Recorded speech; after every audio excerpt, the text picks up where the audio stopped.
Sementara itu, pemirsa, kendaraan hias yang mengikuti karnaval menjadi objek hiburan warga.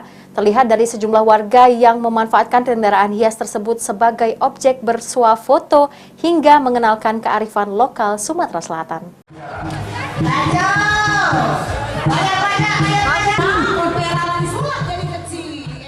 Usai dipakai berkeliling kota Palembang dan diparkirkan di halaman kantor Gubernur Sumatera Selatan, kendaraan hias yang mengikuti karnaval menjadi objek hiburan warga.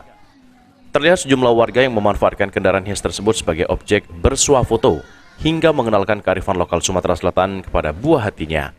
Salah satunya seperti yang dilakukan oleh Zainab, warga Sekojo, Kota Palembang yang sengaja berkunjung ke kantor Gubernur Sumatera Selatan bersama keluarganya agar anak-anaknya bisa mengenal budaya Sumsel lewat kendaraan hias yang ada di momen Hari Ulang Tahun Sumatera Selatan ke-77 ini. Sri Mulia Sekojo. Mungkin bisa jelasin Bu, kenapa kita datang ke tempat ini Bu? Yang pertama untuk anak-anak kan ini hari libur, biar kenal budaya di Sumatera Selatan. Ini kan kebetulan ulang tahun Sumatera Selatan ya, biar tahu ini adalah hari ulang tahun Sumatera Selatan pada bulan ini. Oke.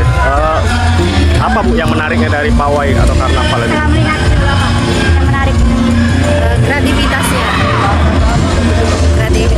Di situ kita lebih mengenal budaya Sumatera Selatan.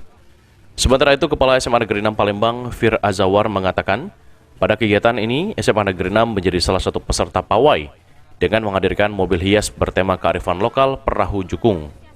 Perahu Jukung sendiri merupakan transportasi dan pengangkut hasil bumi di Sumatera Selatan.